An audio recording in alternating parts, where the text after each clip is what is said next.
Sadiq fell through endless blue light. Not downward, not upward, but through something that felt like memory itself. His body floated weightlessly as glowing symbols spiraled around him like drifting fireflies. Each symbol pulsed with faint whispers, fragments of names, laughter, songs, and prayers layered across centuries. He tried to scream, but his voice dissolved into the humming void. Then, suddenly, the light vanished. Sadiq crashed onto soft soil beneath a sky he did not recognize. The stars above shimmered in strange patterns, forming spirals and crescent shapes identical to the symbols carved throughout the forest. The air carried the scent of rain and burnt herbs. He pushed himself up slowly, dizzy and disoriented. The forest around him looked familiar, yet impossibly different. The trees stood taller. The bark glowed faintly with natural golden veins, and somewhere in the distance, drums echoed with rhythms he had never heard, yet somehow remembered. Sadiq stumbled forward through thick grass until he reached the edge of a clearing. There he saw it, a village, but not a khanbi. This settlement shimmered with ancient beauty. Huts were decorated with intricate carvings that glowed faintly under starlight. Fires burned with steady blue flames instead of orange. Figures moved gracefully through the village, wearing ceremonial robes woven with symbols of spirals and crescents. His breath caught. He recognized the faces, not as strangers, but as memories buried deep inside his soul. An elderly woman passed beside him, carrying a woven basket. She glanced at him briefly and bowed respectfully. Confusion tightened his chest. A group of children ran past laughing, one of them shouting joyfully, "Make way for the keeper!" Sadiq froze. The children ran toward a large ceremonial platform in the center of the village. Drums intensified as villagers gathered around it, their expressions filled with reverence and anticipation. A tall figure stood on the platform, back turned toward Sadiq. The figure wore flowing robes stitched with glowing runes. A carved wooden mask rested upon his face, the same mask Sadiq had touched moments before falling into darkness. Sadiq's pulse thundered painfully. The figure turned slowly, and Sadiq stared into his own face. The masked figure stepped down from the platform with calm authority, villagers parting respectfully as he approached Sadiq. When he spoke, his voice echoed with layered tones, young and ancient simultaneously. "You have walked far to find what you abandoned." Sadiq staggered backward. You're me!" The figure tilted his head slightly. "I am what you were before fear taught you to forget." Sadiq's mind spun violently. "This isn't real," he whispered. "Reality is merely the story time agrees to remember," the keeper replied calmly. The villagers faded away into mist around them, leaving the two standing alone inside a glowing circle carved into the earth. "You were chosen long before this life," the keeper continued. "You walked into the forest centuries ago to protect the balance between memory and forgetting." Sadiq shook his head, tears forming. "I'm just a boy." The keeper stepped closer, removing his mask slowly. His face mirrored Sadiq's, but older, wiser, eyes glowing with sorrow deeper than time. "You were never just a boy." The ground beneath them transformed into shifting visions, revealing scenes from a forgotten era. Sadiq watched as ancient villagers fled a catastrophic drought. Rivers dried up, crops failed, Fear consumed their land. Then the forest appeared, alive, radiant, filled with spiritual power capable of restoring balance, but dangerous beyond comprehension. The villagers sought someone brave enough to enter the forest and learn its language, and Sadiq, in another lifetime, stepped forward willingly. He watched as he underwent sacred rituals. Elders painted his skin with glowing symbols. Mama Zainabu appeared younger in the vision, not as his grandmother, but as a village priestess guiding the ceremony. Sadiq's breath caught. "She was there," he whispered. The keeper nodded. "Her soul has walked beside yours across many lifetimes." The vision darkened. Sadiq watched himself entering the forest centuries ago, guided by the same mysterious voice. He walked deeper than any human before him, learning to speak with spirits, learning to balance memory and time itself. But the deeper he learned, the more the forest demanded. Finally, the vision showed him standing at the Tree of Echoes, placing the ceremonial mask upon his face, sealing his soul as the forest keeper, guardian between the living world and the realm of memory.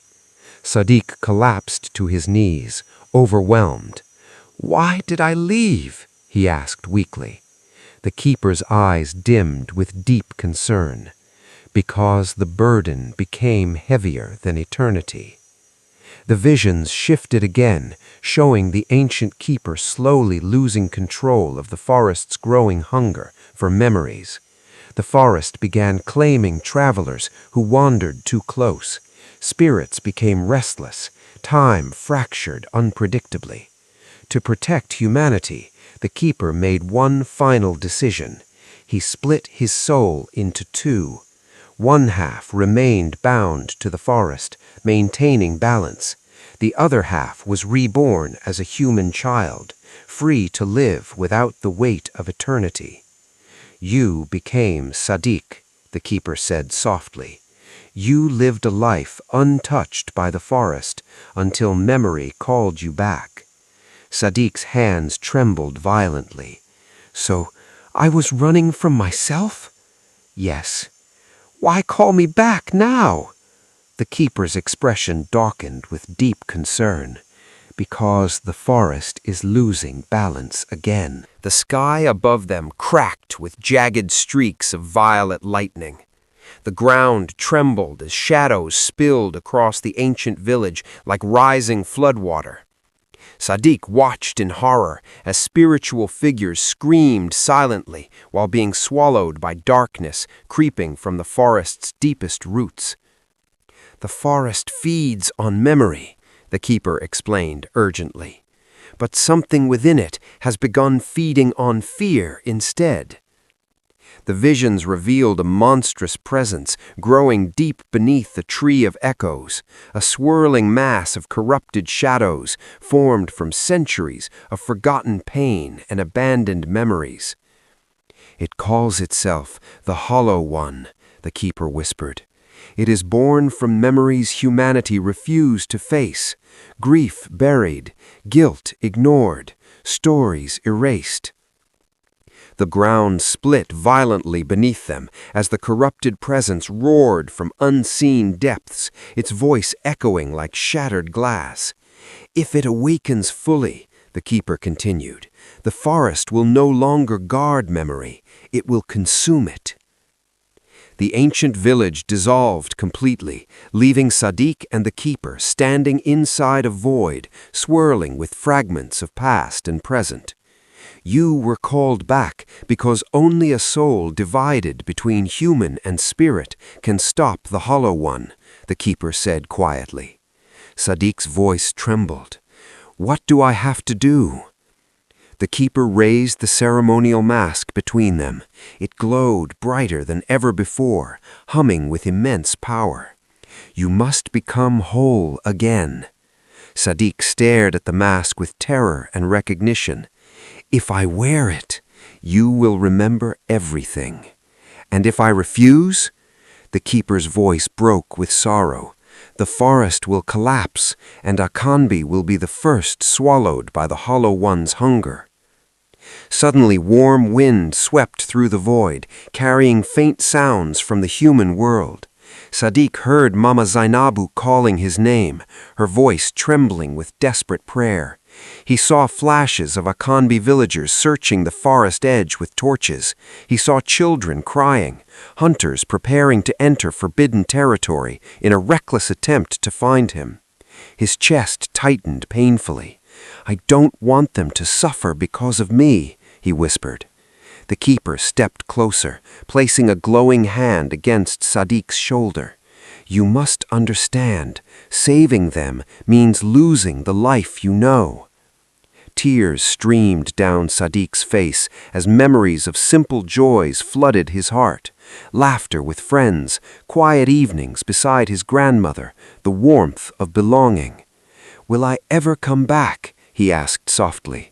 The keeper hesitated. "Not as the boy you were." The void began collapsing inward as massive roots and branches spiraled around them, forming a colossal chamber beneath the tree of echoes. The Hollow One's monstrous presence pulsed beneath the ground, its corrupted whispers echoing through every root and leaf. The ceremonial mask floated before Sadiq, rotating slowly like a living relic waiting for its rightful bearer. The forest itself seemed to hold its breath. The keeper spoke one final time. "You once chose sacrifice to protect humanity's memories. Now you must choose again, but this time you understand what it costs." Sadiq stared at the mask, trembling between fear and destiny. Behind him, he heard Mama Zainabu's voice again, faint, fragile, full of love. Ahead of him, the Hollow One roared beneath the earth, shaking the entire forest violently. Tears blurred his vision as he whispered into the silence, "I don't want to forget being loved." The keeper's voice softened, "Then carry that love into eternity." The ceremonial mask lifted slowly, glowing brighter with every heartbeat. Symbols across its surface pulsed with ancient power, memories of every soul who had ever walked into the forest. Sadiq raised his shaking hands toward it. The moment his fingertips brushed the wood, the chamber exploded with blinding light. Visions surged through his mind, every lifetime, every memory, every sacrifice, every moment he had ever existed across centuries. His body trembled as glowing symbols carved themselves gently across his skin like living tattoos. The Hollow One roared louder beneath the earth, sensing its greatest enemy awakening. The keeper began dissolving into glowing dust, his duty nearing completion. As he faded, he whispered with peaceful finality, "Welcome home, keeper." Sadiq lifted the mask slowly toward his face. The forest trembled violently around him. The Hollow One surged upward from the roots below, its monstrous shadow rising toward the chamber like a tidal wave of forgotten nightmares. Sadiq closed his eyes and placed the mask upon his face.